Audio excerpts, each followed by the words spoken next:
Hey there, everybody. Welcome back to the Planes, Trains, and Comic Book channel. My name's Matt, and today we're going to review Silver Coin Volume 1.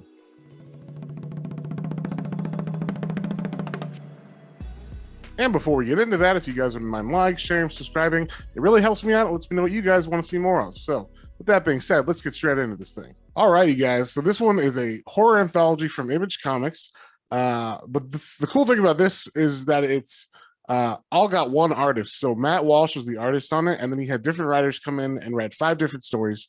So this first volume collects 5 issues, and they're all revolving around people finding a silver coin that is cursed and the hijinks that happen from that. So the people don't have to be good or bad or anything, and it's not like a monkey's paw where it gives you what you want and then it ends up being bad. It's like it could do either, or it's kind of like indifferent how it treats you, which is kind of good because you don't know how any of the stories are going to turn out. And I'll just say the writers on this are pretty good. All of them are like really strong. We had Ed Brisson, Chip Zdarsky, Kelly Thompson, Jeff Lemire, some big names in there. All of them were good stories. I wouldn't say there are any bad ones. There's one that didn't hit as good with me, but that's probably just my personal preference. But and then Matt Walsh actually writes and draws the last issue.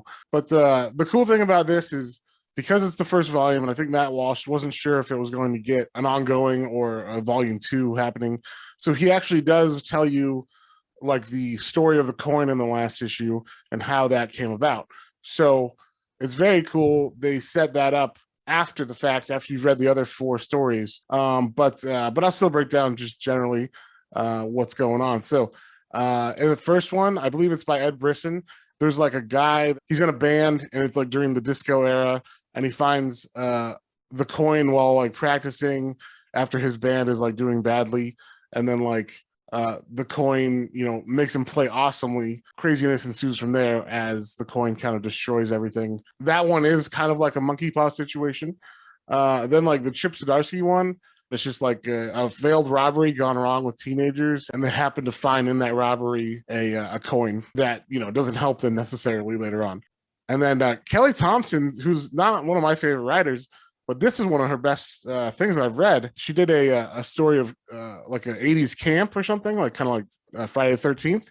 And it was one of the strongest stories in here. I had a really good time reading this one. So yeah, that is one of the best stories in there.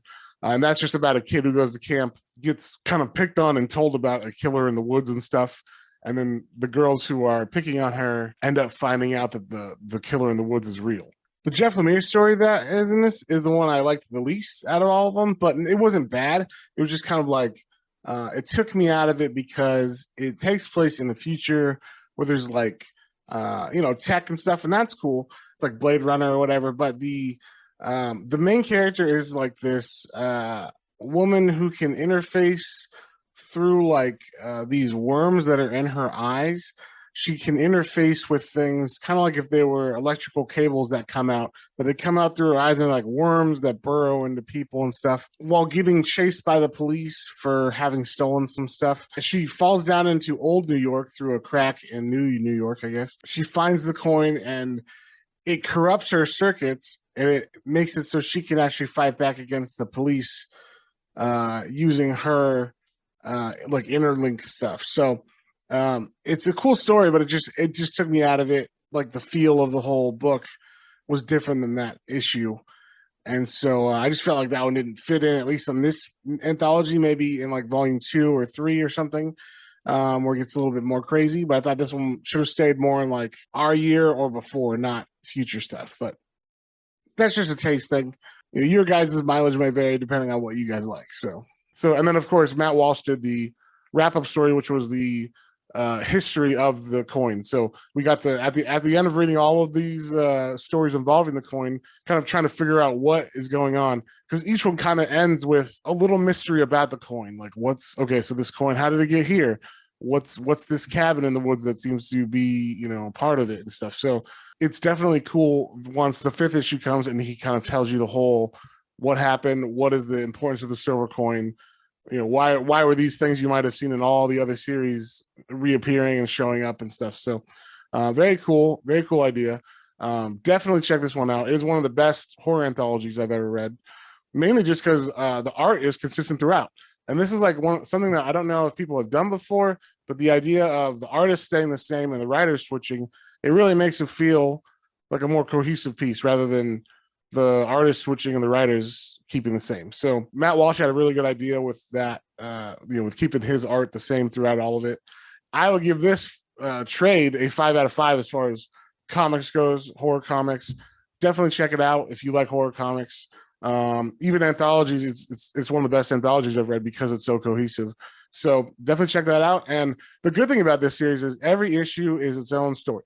So you can pick up any issue and you're not going to be lost. At least with these first 5, I don't think he's going to change that up in the second volume with number 6 that's coming out soon. For these first 5 and for this trade, you don't have to know any of anything going back on. So it's a good, just like first time pickup for anybody who likes horror, who likes anthologies. If you like American Horror Story or Fear Street, that series that was on Netflix too, because that goes back and forward in time and it all revolves around one kind of thing happening. If any of that stuff strikes your fancy, then check out this book. It is great. Like I said, 5 out of 5 for me. And we'll see you guys on the next one.